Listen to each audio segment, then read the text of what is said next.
We're live now. Good evening, everybody. It's Sunday night. We've not been on in a few weeks. Welcome to the Celtic FC Appreciation Show.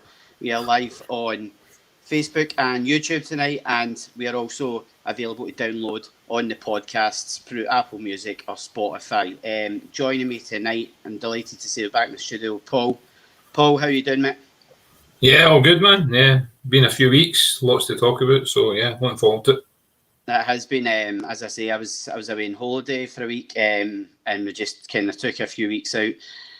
I have to say right now, my voice isn't the best. It might start to crack. It might start to break, but I'll blame Stevie Clark and Scott McTominay for last night. So yeah, so we're all going to be talking about all things Celtic, but we're also going to be discussing the Scotland national team, and also just in terms of the Scotland national team, thanks to our sponsors, Club Badge FC. They're the official licensed suppliers of the Scotland national side. So get on that website and get all your pins and badges from them. So as I say, we'll get straight into it, Paul. Got a lot to get through tonight. Scotland's win via Israel. I was saying last night, why can we not just go and win a game 2 or 3-0? You know, they put us through the emotional ringer every single time. Yeah, no, absolutely. That's probably doesn't help the life expectancy in Scotland. Certainly, you know, with the national team and I know for Celtic as well. I find Celtic and Scotland can be similar in that sense sometimes, you know. So, but yeah. Listen, we like to win it that way, I guess, and I guess it adds to the emotions, you know. So yeah.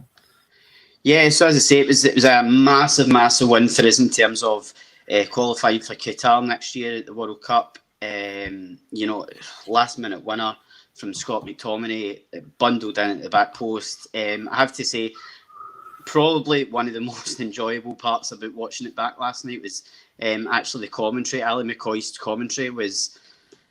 Like I think he should be the official commentator, co-commentator of the Scotland national games, because he just he's been there, he knows what it is, he's done it before, and he knows what it is to be a fan kind of thing. You know, he was screaming at the top of his voice. He didn't even know who had scored. I think most of Scotland last night, they weren't sure who bundled the ball in the back of the net. But I mean, we'll go back to the start. It wasn't a great start. First 5 minutes or so. A rash challenge for Jack Kendry, a wee bit over-eager maybe, and the free kick from Zahavi, 7th goal against Scotland in qualifiers. I mean, what's your opinion on the wall? I know we had the draft excluder there, but you know the wall was pretty poor in terms of it splitting. I mean, do you think if it stuck together, if it held the wall together and jumped, do you think it would have made any difference? It was a pretty special free kick. Yeah, you know, looking at back so many times and I rewind and fast forward, and I was constantly looking at that free kick, and there's just so much space, you know, between the top end of the wall, and that's where they got it. And fair dues to the guy, it was a cracking free kick, but I think if we were a wee bit closer together, we would have got that, we would have blocked it. So I have to go with that kind of side. But you need taking that away from it. It was an amazing goal, you know. Yeah, anyway, I mean, it's the pace. It's the pace that's done Gordon really.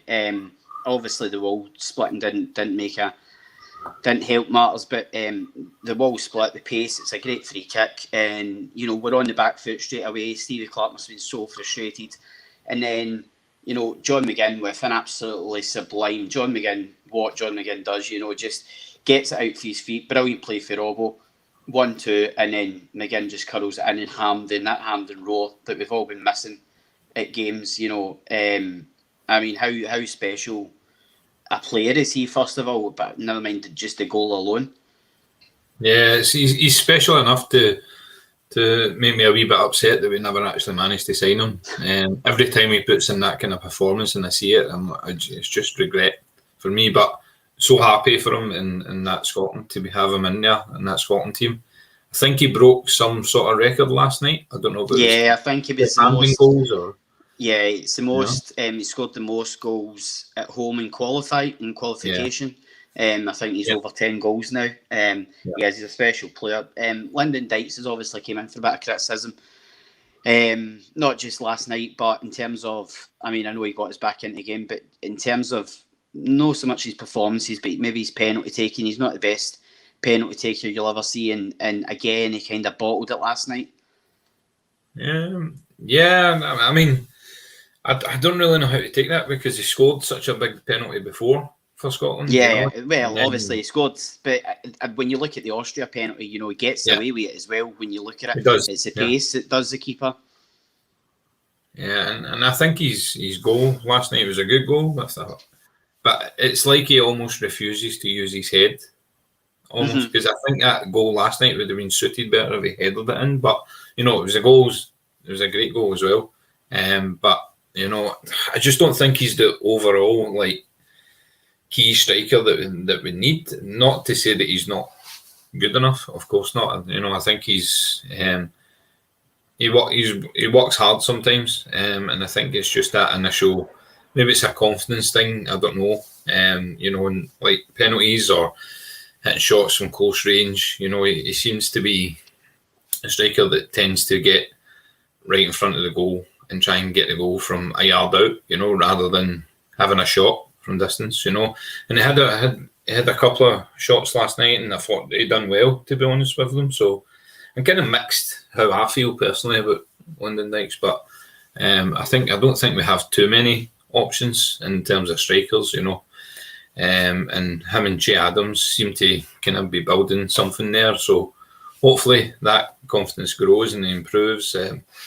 But yeah, I think it's always going to be Scotland's case. Just loads of midfielders available and not too many boys that are able to put it in the back of the net, So yeah, I don't think there was many players that got a pass mark in the first half last night for Scotland. Maybe Kieran Tierney at a push. I thought Tierney didn't really stop running last night, and obviously whipped in a couple of dangerous balls. But second half was a lot better, and especially down the right for Patterson and Gilmore kind of linked up well. They weren't playing well throughout the game, and almost to the point where you're thinking about subbing one or two of them.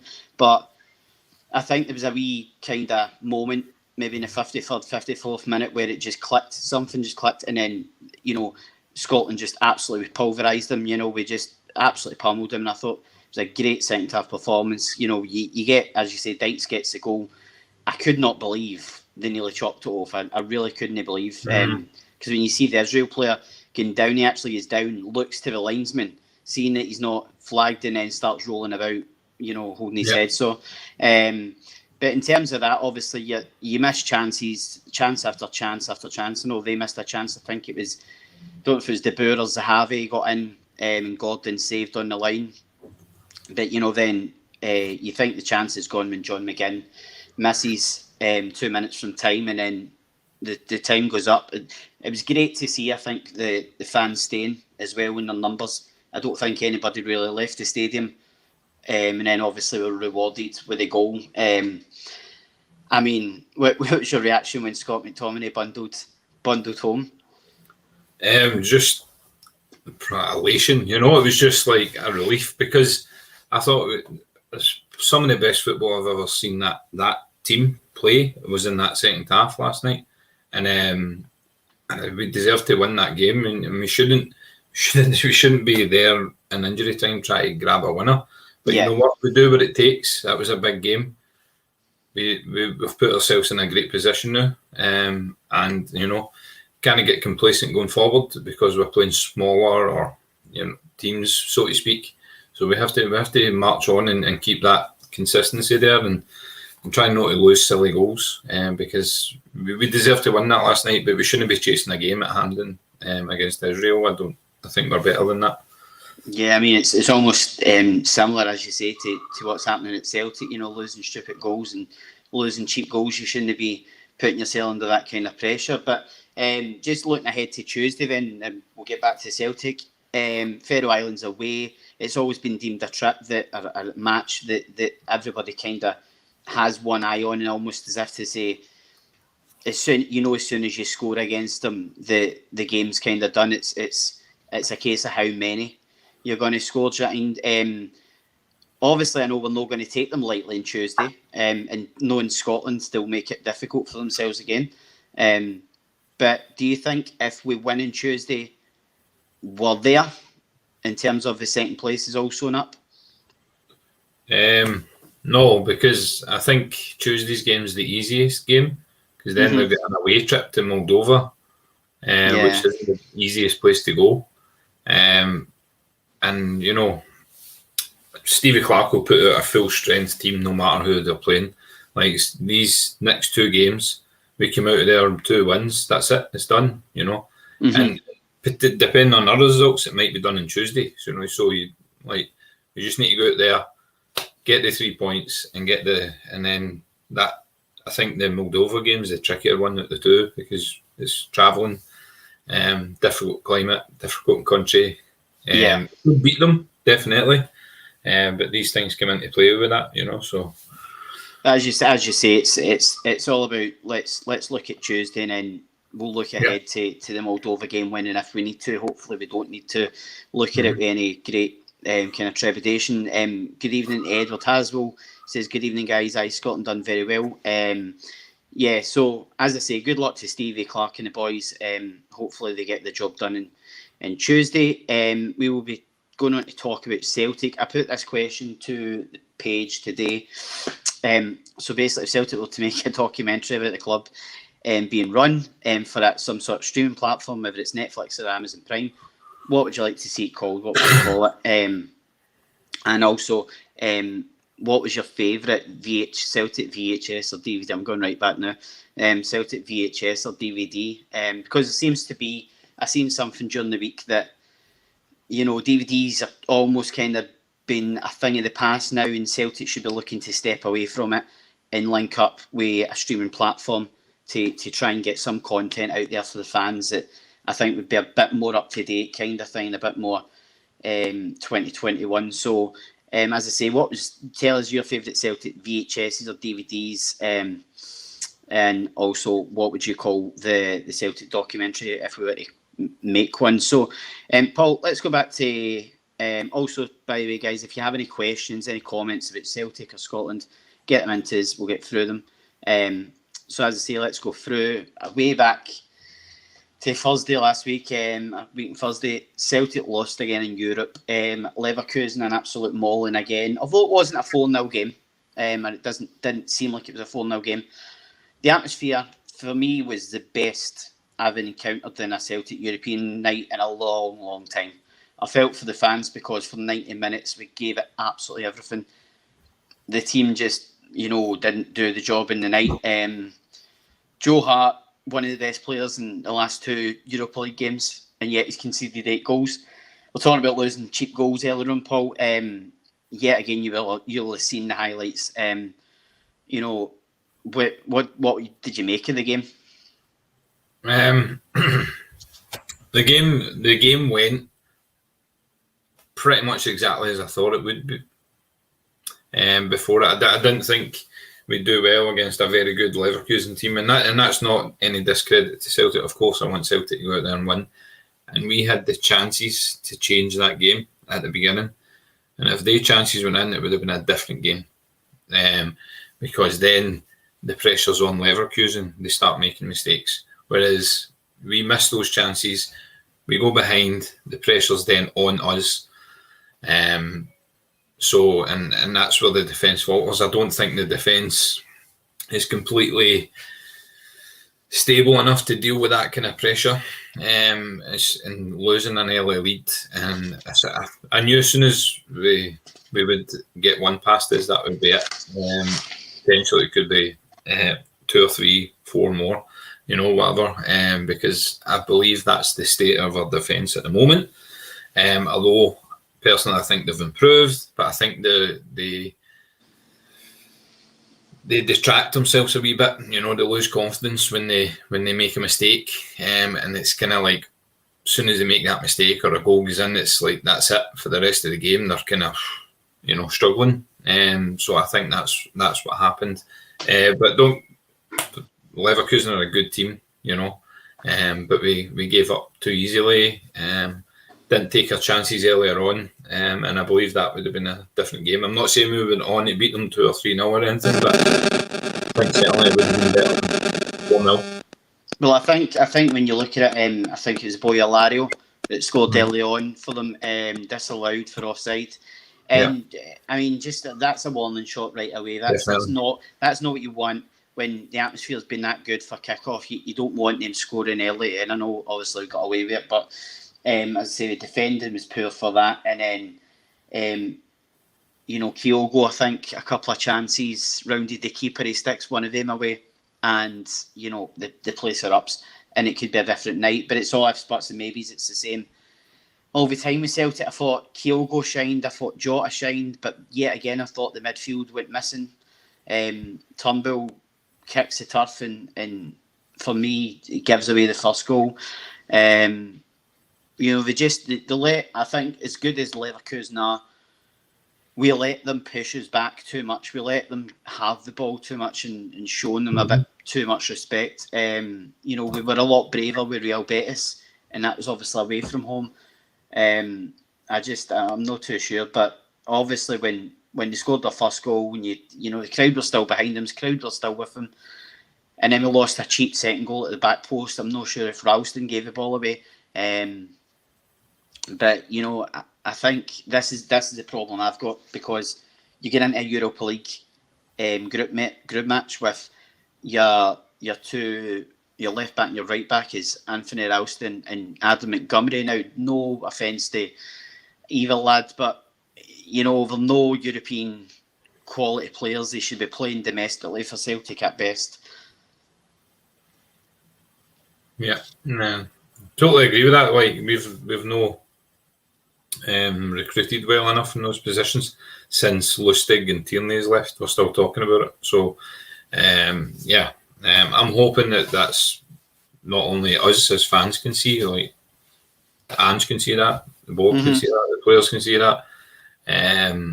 It makes next Tuesday's game absolutely massive against Ferencváros. We need to.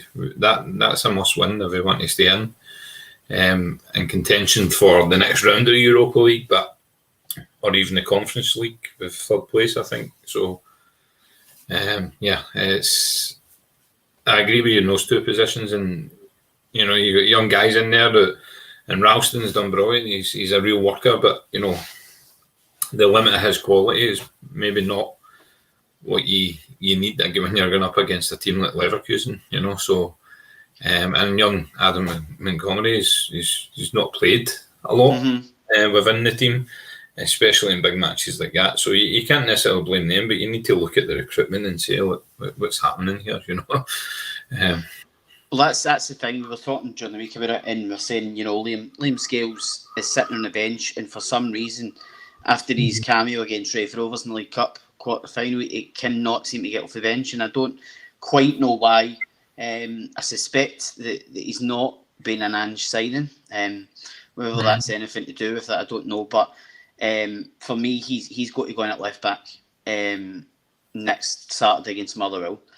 And then obviously we're missing Juranovic at right back, so Ralston's going to need to stick in there. And listen, he's played well enough to stay in the team, and he always gives 100%. But sometimes he's a wee bit too overeager, with some of his challenges. He dives in a lot. Needs to learn how to control a ball and cross a ball when he's higher up the pitch. But in terms of going back to the game, I know the penalty's contentious. There wasn't a lot of reaction from the crowd when the referee gave it. Whether it was because it was 2-0, and we kind of thought maybe we're not getting back into this. Their keeper had an absolute blinder, and I think the fans thought that we just weren't getting back into it. So when he gave a penalty, it's almost like, well, that's the game done. And then obviously the most disappointing goal was really the fourth goal, in terms of not tracking back, giving up the ghost. It doesn't matter if you're playing by a Leverkusen, a quality side like that, or if you're playing, minnows in Europe, you need to track back. You still need to give 100%, because the fans have paid good money to be there on a Thursday night and all the rest of it, in a cold Thursday night, and that's the thing. There's a possibility now this season, especially, that if you finish third in your your Europa League group, I think there's a playoff for the Conference League, so there is still a possibility of European football after Christmas, regardless. But it's not, personally for me, it's not something I want to see. Is dropping into the Conference League and having to play extra games, especially if we're still chasing our tails in the league, kind of thing. I don't know about you. I mean, I think personally, like, the two will come. You know, if our performances continue or they improve, and domestically they will improve in Europe. So I think it will coincide. You know, and I know I've spoke to a couple of people who are like, oh, they don't care about Europe. It's like you kind of almost think you kind of need that midweek game going into the weekend, and sometimes it's no ideal when you have to travel and you're far away and stuff. But I think that keeps that kind of level and that consistency trying to go. And I think once we find that, we'll get there. And I'm hoping that's because I think we were spoiled at first at the beginning of the season. You know, we started, apart from after the Hearts game, we started playing some really good football. We're hammering goals away. And then all of a sudden we start losing points again.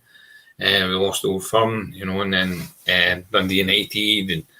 And this month's absolutely massive domestically. It's some really tough games and in Europe as well. So, I mean, we came out of this month with all the points remaining domestically. I think that will spur us on well. But if we lose any points this month domestically, I think it's a cause for concern for me, to be honest. But I think Europe and domestic need to kind of coincide. I think you need that as a player in a team. You know, the constant demands, the consistency, and I think that will bring them on both competitions. Yeah, I mean, I think we need, as you say, I think we need a bit of consistency just with results more than anything. I'm sure the fans don't mind if we don't get to the last 32 of Europe or the last 16 of Europe or whatever, but it's just all about no taking a doing on a Thursday night and having to go to places like Pittodrie, Fir Park, Easter Road on a Sunday, you know, down in your confidence. Listen, it could work the other way. It could work where, you know, the team put in a performance. I mean, I think it was a game of two halves. We're going to move on to Aberdeen, obviously, on Sunday. It was a massive, massive win for Ange and the boys, but I've just spelled Pittodrie wrong, I've just noticed, but I think it is a massive win, and it was a game of two halves. I was at a wedding on Sunday, so I didn't see it all, but I seen the first half, and I thought first half we should have been out of sight. You know, I think Jota is unlucky with the goal that gets disallowed. You know, Kyogo takes his goal well, great assist for Turnbull. But it's about taking your chances, especially when you go to places like this. And I think you always feel with Celtic, we're always going to concede a goal. So even if you're 1-0 up or even 2-0 up, you go kind of, right, we're going to eventually lose a goal and put ourselves back under pressure. I mean, were you fearful on Sunday that when Ferguson scored the equaliser that you thought, oh God, here we go again? Yeah, was absolutely. That's exactly what I was thinking. I was like, that's another 2 points dropped, you know, because we had so many chances, like you said, and I thought at that stage in the game, you know, Aberdeen are going to be, you know, just every player behind the ball, which they did. But what I enjoyed seeing was how the team was changed. And that, for a lot of people, I know, certainly I've spoke to people and I've probably said it myself, you know, there's that lack of being able to change your style of play or introduce players to change the system during a game. But that happened against Aberdeen, so there has to be some credit to the manager there. You know, he brought Tom Rogic on, who made a massive difference when he came on. It's just those little, small, intricate little touches he can get in and out between so many different players that are surrounding him, and you know, just they changed the system and they got a result. And sometimes when you go to places like Pittodrie, you need to get a result like that, you know, and in the fashion it happened. I think I'll take that all day. And a trip to Pittodrie, the only thing that bothers me is because Aberdeen have been pretty poor, so I thought we deserved a bit of a better result considering their form. But yeah, it was a massive win at the end. It was good to see the players celebrating with the fans, and that coming together as well. And but the main thing for me was that being able to change the system, the personnel, and counter that 10 men behind the ball, and we've done that, and they got the goal. So yeah, that's all you can ask for me. But yeah, I mean, I think that there has been something missing from the midfield this season. It seems to a wee bit of lacking in something. I'm not too sure what it is yet, but Turnbull's Turnbull's not really shown up since his hat trick against St Mirren earlier in the season. I thought Beaton actually came in, as much as I wouldn't have expected him if came in. I thought he came in and almost calmed things down a wee bit. He was very unlucky. He didn't get above Scott. Well, he did get above Scott Brown. He just didn't direct his header well enough to stick it in the bottom corner. But I thought he played well, and I thought he obviously he was playing last night for Israel. So I wouldn't be surprised to see him in at Fir Park. But there just seems to be a wee spark that's missing from the team from earlier on the season. When we were smashing teams like Dundee and St Mirren 6-0 at home and playing sexy football into the bargain. I know obviously Kyogo was out injured, which maybe messed up the dynamics of the team for a while, but I still don't think we've got out of fifth gear yet. I still think there's more to come from the team. It's about trying to keep players fit. Obviously, we'll need to see how we are come Thursday or Friday, when everybody gets back for international duty. I know Ange sent a warning out telling players not to come back to the club if they're injured. I'm not sure how serious he was about that, but he seems quite a dominant personality to have. But when you look at the goal, for me, the Lewis Ferguson goal, we spoke quite a lot last season about Lewis Ferguson. I've always been a big fan of him, and would have loved to have seen him in that Celtic midfield. What upset me was the fact that it was Beaton that I think he outjumped, and Montgomery was on the line. Now, for me, Montgomery is one of the smallest players in the park. Why would you have him on the post trying to defend a corner? For me, you have Beaton on the post, and then possibly Ferguson doesn't score. But listen, it's ifs, buts and maybes. In terms of, obviously, Aberdeen really deserve something out the second half. But listen, we sent the fans home happy, thankfully, thanks to Jota. And I thought Joe Hart was probably the shakiest game I've seen him in a Celtic jersey. In terms of, I think it was Ramirez. He palmed a shot from Ramirez onto the bar. I think there was a shot from Johnny Hayes that he kind of palmed out to I think it might have been Ramirez, and Carter Vickers ties these up, kind of thing. So it definitely was shaky, but he's still a quality keeper, and he's still the best that we've got at the club. In terms of looking ahead to January, I mean, who would you be looking to get rid of in terms of either shipping out on loan or getting rid of just Edward? Because obviously Ange is going to raid the J League and possibly the A League. So, is there anybody that sticks out that you would say get rid of him? See, before the last couple of weeks, I would have probably said Beaton, but he done a real good job at Pittodrie, and I think we've missed that because we have Sorrell, who plays in a kind of similar defensive midfielder, but his tackle for some reason seems to be missing, and he's not able, and he's fouling quite a lot, and I don't know why that is. And Beaton was kind of like just that wee kind of breath of fresh air, like tidied up, and very solid. Good to see him not playing at centre back because and have him in that midfield. So I think he helped at Pittodrie. So I would have said him before. But I don't know in terms of who will go. I'm not 100%. I haven't even really thought about who would go. I was just looking at where we can strengthen, to be honest. So yeah, I mean, I think Sorrell for me isn't cutting it. I think he's a bit haphazard. Seems to get booked quite a lot. Seems to be no happier unless he's booked, kind of thing. He comes on. But in terms of Barkas, I'd be looking to farm out and loan, get him a bit of game time, and then bring him back to the club and see what happens. I think Scott Bain's an adequate replacement domestically for Joe Hart if he's not playing, kind of thing. You don't really see Joe Hart. I don't think Joe Hart's going to be suspended at any point, but it's more going to be injury, maybe. Hopefully not. But I think Scott Bain can come in and do a job if needed, but I wouldn't be trusting Barkas at the moment. I would be wanting to get him out on loan. As I say, get rid of Sorrow. I'd be looking at getting rid of Ball and goalie. I don't think it's going to happen for him at Celtic. I think Ange tried it. And to be fair, I thought he had a decent game at Livingston when he brought him on.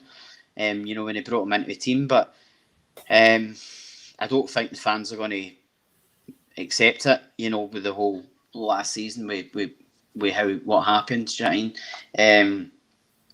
But in terms of obviously we are going to need to strengthen, and I don't think Ange is going to be under as much pressure in the January window as he was in the summer window, because in the summer window it was all about getting players in, and it wasn't necessarily getting the right players in, it was just getting players in to fill a void. You look at Uragide, you look at Liam Shaw, not featured. I don't know why. I don't know why they're on the bench. They're on the bench because we don't have anybody else. Dembele's still injured. He doesn't look as if he's getting back into the team anytime soon. So I'd be looking at getting him out and loan to get him some game time. But no, as I say, I think he'll definitely go out and raid a few leagues to bring in players, but I think it'll be more his kind of players that he wants. Players like Abada, like Kyogo, that sort of thing, rather than just going out and buying anybody for the sake of filling a position kind of thing. Yeah, for me, the 3rd of January, every year, sitting in the 3rd of January after losing an Old Firm, I don't think we'll recover from that domestically. So, if I know the Celtic will well enough, they'll probably wait till after that Old Firm game before signing anybody. Because that's what they do. They do it in the summer. They wait to see where they're going to be in Europe before anybody signs, and they'll do it in January as well. So, but hopefully, Ange is doing his homework. He's looking at players and leagues and targeting who he wants to, having the initial discussions along the line. And so it's because it's always the problem with Celtic. It's always last minute, panic. And I say it every time, every transfer window. Let's try and be a wee bit organised and know who we're going to bring in. Let's get our business done early. Basically, do you know what I mean? Let's not be looking. Listen, it's always good when you get to deadline day and you bring in that marquee signing, but we've not really had a marquee signing in recent years. I suppose you could say Joe Hart and James McCarthy were probably the marquee signings for us in terms of this year. But listen, we'll go into the Motherwell preview. Third Parker, they're flying now, especially an ex-Celtic player, Tony Watt. He's been playing well for Motherwell, and a very, very tough game. I always think Motherwell's a hit or a miss. You either go there and you win comfortably, 4 or 5-0, or you go there and struggle and you win 3-2. Knowing this Celtic team, it'd be the latter for me. But it's all about 3 points. For me, I don't know about yourself. Are you more? No, let's get a performance, try and get a clean sheet and start to build, or is it let's just get 3 points and hope that there's points dropped across the city? I want to think that way. I want to think, let's just go and absolutely get the performance in. Doesn't matter the result, or let's get 4 or 5 past them. But genuinely, right now, the month that we're on and the fixtures we have, 1-0 will do. It's a tough. Motherwell are on really good form, like you say, Tony Watt, who should be playing for Scotland in my eyes as well. Mm-hmm. They're doing brilliantly just now, so that's going to be a really tough game away to them. And I agree with you, it'll go one way or the other. It'll be squeaky bum time, or we'll score plenty of goals. So I don't mind either way, as long as we finish that 90 minutes with 3 points on the board. We can't drop any more points. Well, obviously they're playing Hearts at Ibrox at the same time as we're playing Motherwell away. Now, the thing I wanted to say was, I think the next 4 or 5 Celtic away fixtures are not live on TV. I think Celtic need to be pulling the finger out here and start to saying, why is Sky, why have the SFA, SPFL signed a deal with Sky when, you know, the fans are having to fork out pay-per-view money if they want to see their team? I mean, 20 quid, something like that, to pay to watch Livingston v Celtic a few weeks ago, and you're saying to yourself, you get a ticket for that, surely. Do you know what I mean? Like, go down to the Tony Macaroni and go to the game rather than sit in the house and watch it for 20 quid. I know Motherwell's only charging 12, but it's still, at £12 is thing, man. Listen, I know it's great for these weird clubs that are obviously raking the money in for it, but in terms of obviously what they're seeing from that, I don't know what percentage they're on, kind of thing, but something needs to be done about Sky, because in my opinion, I've always said that BT Sports cared a hell of a lot more about Scottish football than what Sky do. Sky are only interested in, probably, to be honest, Steven Gerrard and Rangers. And it's no paranoia, it's no biasness, it's just that they love Steven Gerrard because ex-England midfielder, ex-Liverpool midfielder, you know, and they'd rather look towards him than look at what's happening at Celtic, the rebuild job at Celtic. So something needs to be happening. It's, you know, Celtic need to be doing something about it, but we don't even know who's running the club at the moment. You know, and we still don't have a CEO officially. So I think everybody's kind of forgot about that, about the fact that Don Mackay's left the building and this boy Nicholson, I think it is, that stepped in temporarily. Like, nobody's asking the question, what is happening up there, do you know what I mean? Because it seems to be closed doors again with Celtic. Yeah, and Celtic will never learn in terms of the board, because how long did they keep quiet last season towards the end? You know, who's coming in, who they're talking to, you know, took their time with that, dilly-dallied. And then the CEO, nobody's even got the decency to come out and say, look, this is what we're doing. Mm-hmm. Even just to release a statement saying, look, we're doing this, we're working in the background, we hope to have somebody in place, or somebody's coming in January, or, you know, there's nothing. I think it's complete arrogance, to be honest, from that level of the club, and that upsets me as well. But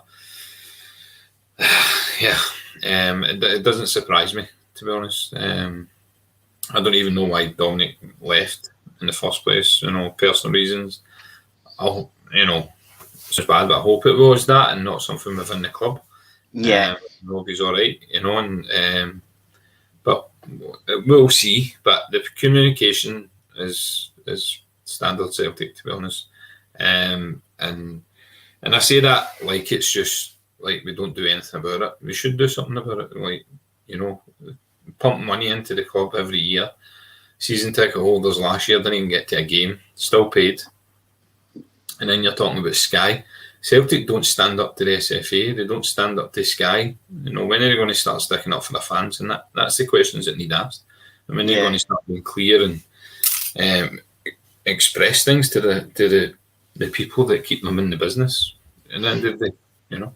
Well, that's the thing. Obviously, I'm not a season ticket holder. I know yourself, like many others are. I get to try and get to as many games as I can. But in terms of, you know, they're no slow in dropping merchandise. They're no slow in emailing you about season ticket renewals and all the rest of it. And I've seen they brought out more Adidas training gear and all the rest of it during the week. Now, listen, as nice as it looks and as much as I probably go and buy it, it's the fact that, you know, there's nothing been said, as you say. No, I know when Don Mackay came in and all he wanted to come out and be like, we want to engage with the fans, we want to bring the fans back on board, and similar to what's happening down at Newcastle with Amanda Staveley, and she's very much like, we want to speak to the fans, we want to bring the fans on board and find out what they're thinking and do something about it. That's what should be happening at Celtic. Do you know what I mean? Obviously, they're just up there lifting their wages and they don't really care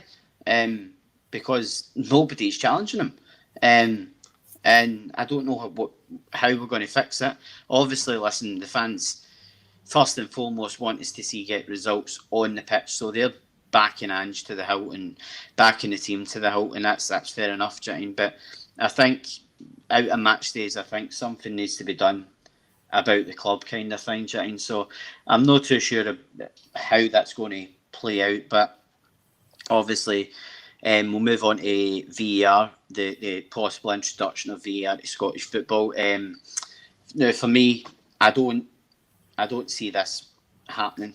I know I read a report during the week that there's been a positive outcome. There's been positive feedback from clubs saying that they'd want to see it, but it's at the end of the day, it's going to cost £60,000 per team, and I don't think especially the bottom 6 teams are going to either have the money or they're going to think, well, is it really going to benefit us that much when it comes to games? So I don't see it happening, but I'd love to, because we have had some shocking decisions so far this season. Yeah. The standard of the refereeing, in my opinion, in this country is shocking, and it has been for a long time. And nothing seems to get improved. So if we've got a bit of technology, Rangers probably won't be happy, because they probably won't get enough decisions that they do normally if we get VAR in. Depending on what level of VAR, is it only goal line technology, or fouls, red cards, or do you know yet? Not too sure. It's just I think they're going to trial it. They were going to trial it and see what happens. But knowing us up here would make an arse it, chatting. So it's as I say, it's all about who's doing the VAR in the room, in the office. You don't know who the referees are, who the officials are that's refereeing it. So listen, they could still work a way around it. I mean, you look at the Liverpool Man City game last Sunday, James Milner, absolutely stonewall second booking, should have been a red card. Didn't even go to VAR. I have no idea why. So there's been some contentious decisions even with VAR. We obviously got a big decision last night through VAR, obviously with the Lyndon Dykes goal, which was obviously a definite goal. But you look at it, if VAR's not there, then the referee blows the whistle, he gives a foul, that's it, end of story, and possibly Scotland don't go in and win the game. So we definitely need it in the game, as much as I think there's fine margins. When it comes to, you see match of the day of a weekend and you say, somebody's toenails offside and somebody's armpits offside, and you're like, that's ridiculous. You don't need to be that precise, but it's cutting out easy mistakes that referees are making, and it's not about punishing referees, it's just giving them a hand sometimes. I know I don't understand the Nick Walsh one at Ibrox last week, because everybody's argument about the Ryan Porteous red card was, but if you look at it from behind the goals, you're saying, but the referee wasn't looking at it from behind the goals, he was looking at it straight on. You're saying, how can you give a red card for that? It's just ridiculous. And as I say, look, we've had decisions go against us where we should have had penalties this season, disallowed goals for offside, it wasn't offside, things like that. Listen, we cannot accept the referees make mistakes. It's a hard job, I'm sure. But when it's made blatantly week in, week out, and it's costing you, for me, I'd love to see the club just forget about refereeing decisions, try and put it to one side and go out and win the game. Go out and try and almost not just beat the other team, but beat the officials. Go out and win 4-5-0 if you can, even 3-0. Battle as hard as you can, and then you can look at it after the game and build up a kind of documentation of, well, this referee gave that poor decision and that referee gave that poor decision, and just document it and then just present your evidence when and if you need to, kind of thing. But it's just, it feels like we're talking about bad refereeing decisions every week in Scotland, do you know what I mean? And it's just like, you just get caught paranoid. If you're a Celtic fan, that's the thing. They talk about it all the time, radio, TV. Yeah. Nobody does anything about it. They just accept it. Mm-hmm. If I'm a professional TV presenter and I'm saying this, every single league fixture I see, there's bad mistakes, something needs done about it. I don't know what, right? Because I'm not a referee. I don't know everything they have to go through. I don't know the procedures. but it's terrible. And to bring it out the other side of the city, they've had. When's the last time they had a red card? Like way 10 months. And the same time they've had 7 red cards in Europe.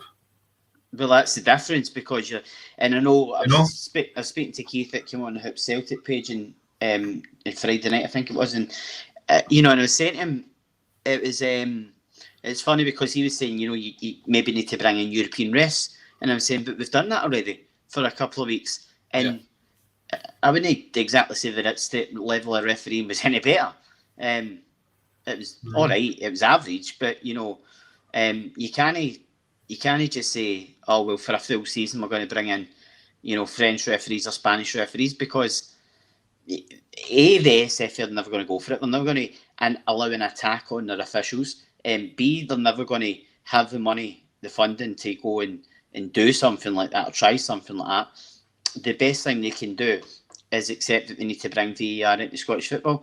But as you say, there needs to be a lot more than just Celtic complaining, because they'll not do anything unless there's a majority of the teams that are saying we want to trial this. Do you know what I mean? But again, it's all going to come down to money into it, and as I say, the likes of maybe Ross County and Dundee that maybe don't have 60 grand willy-nilly just to throw at something that might not benefit them in the long run. So it's up to that, but. I think personally, like with refereeing, like with VAR coming in, it'll help because if the referee then looks at VAR and makes a decision from there, then you can see I'm seeing the same thing as him, so you can coincide it and say he's made the wrong decision there. So you can, but at this moment in time, you don't have that. You're just going on what the referee's seen. You can't see what he's seen. Yeah, and also there's in Scotland we're in a different position because. The two biggest sporty clubs in this country, obviously Celtic and another team, so many referees will have allegiances to those teams. Naturally, if I was a referee, I'm a Celtic man. Is that going to influence my decisions? Yes, it is. Yeah. I believe having foreign referees for Rangers and Celtic matches, not just Old Firm games, but their matches against Motherwell, whatever, will help because there have been no allegiances, there have been no bias, anything, and I think that's the way to go because and we will always have it in Scottish football because that referee is a Rangers man, that referee is a Celtic man, and it will always be there. Yeah, absolutely. Same argument. Absolutely agree. Howard Webb down south took some amount of stick for. I think he had some sort of record. I know he's a Man United fan, but he took some amount of stick for. I think. Every time he refereed a Manchester United game, he gave him a penalty and they won the game. So as you say, that could be an option to bring in foreign referees for that particular fixture, or for don't know if I'd say Derby Day fixtures of all, because I don't know if there's many referees that are maybe Dundee fans, Dundee United fans, Hearts fans, Hibs fans, that sort of thing. But then again, you kind of just limit it to maybe Celtic and Rangers, I suppose. But but it's a great point, and listen, hopefully we'll see it in before the end of the season, even if it's a trial period, and just to see the difference almost in the games. But in saying that, they'll probably bring it in for a week or two, and there'll be no contentious decisions given, Ryan. So just be luck. We asked obviously the question at the start of the show. If Celtic were to make a documentary about the club being run for a streaming platform, what would you call it?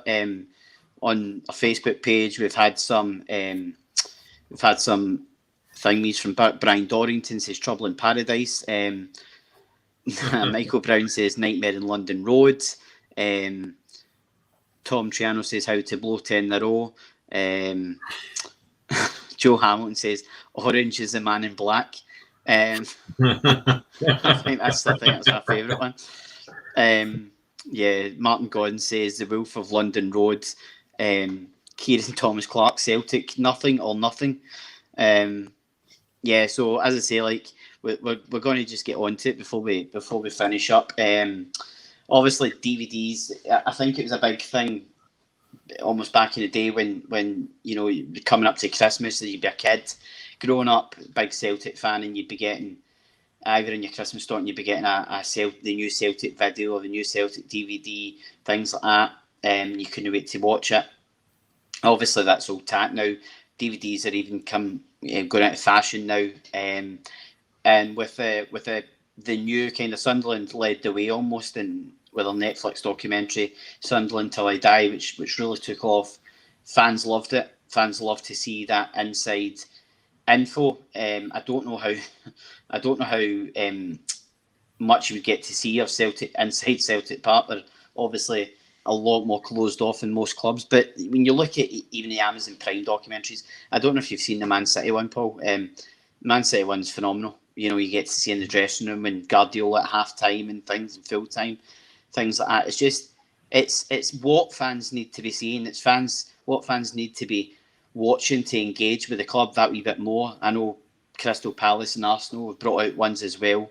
I mean, do you think that would be a possibility for fans would rather pay a subscription to Netflix or Amazon Prime to get current content from the club? I think it's a revenue avenue for Celtic, definitely, 100%. But going back to what we're talking about, like they don't even talk to their fans, so I don't see any hope of any sort of documentary within Celtic. So I don't see any hope of that because it's just not what Celtic do. We all know that. But they might surprise you. I think I'd love to see that. I'd definitely pay to watch it. So yeah, I think it's an avenue for revenue they should be exploring, definitely. And I think, to be honest, their Celtic pay-per-view thing, they should have something on there in terms of more content for people that you could pay monthly, and you could play it on your tablet and you can log on, just similar to Netflix, but it's just for Celtic. And it's got loads of content in there, and having something like that rather than charging somebody pay-per-view money because you've not got the balls to stand up to Sky or the SFA. So I'd rather pay something that I know goes directly into the club and I get good content from it, and I would like that. Yeah, I think it's a missed opportunity if they don't. I think certainly if Don Mackay was still at the club, I think you could see it being a kind of idea maybe going around his head that he would think this is something we could potentially get out there, and fans would engage with it, and fans would love it, and you would feel that bit more connected to the club. But as you say, that the way the club's been running now, I mean, it would have been phenomenal if we'd thought about it maybe during the quadruple treble kind of era, the 4 seasons where you could have potentially got 4 seasons out of it, 4 documentaries out of it that, fans would have absolutely lapped up. Obviously, when you go into a season, start the season, you don't know what's going to happen. You don't know if you're going to win the league. You don't know if you're going to get relegated or whatever. So it's just the fact that I think, especially the now with the rebuild, with Ange coming in, just to almost show the fans what he's like around the ground. And even if it's not a Netflix thing or an Amazon Prime thing, I think even if it's, an app that you can download, you don't need to be a season ticket holder. You could potentially get so many days free, and then you pay a certain amount a month and you get all the interviews first, and you can vote in goal of the month, almost like the way kind of Celtic TV does, but make it more interactive and make the fans be able to kind of interact more with the club, kind of thing, feel part of a family, rather than it feels very much like, right, we want your money, but that's it. It's very much like, exactly, as long as they get the bonuses and things like that. But listen, that's something for another day, and we'll see how that goes. I don't know if that will kick off, but I'd love to see it kicking off. So basically, guys, that's it. First show back. My voice is just about handled. It's just about held out. As I say, like I'm still feeling it for last night. But what I thank Paul for coming on again. Thanks, man. And as I say, going to try and get more guests on for like the next week and the next couple of weeks. I'm still in touch with a lot of people for interviews, and hopefully get Jackie McNamara on when he gets some free time. I know he's a very busy man with his new book. We've got the author of the new Alan Thompson book as well. He's going to be coming on and discussing what the book's about, and basically whether it's a kind of insight into his life or whether it's an actual autobiography. So get him on as well. But listen, it would mean the world to us if you went on, downloaded the podcast, liked the page, shared the page with anybody. We want to get the numbers are going really well now. Wherever you download your podcast, just leave a wee review, leave a comment, tell us what we're doing wrong, tell us what we're doing right, because we're always looking to improve. And as I say, hopefully we're going to keep this going for the full season and see how we can go with it. But so as I say, in the meantime, Paul, thanks very much. We will be back hopefully next Sunday, all going well, and hopefully we'll have 3 points in the bag after playing Motherwell on the Saturday. But in the meantime, guys, thanks so much for watching, and good night. Night.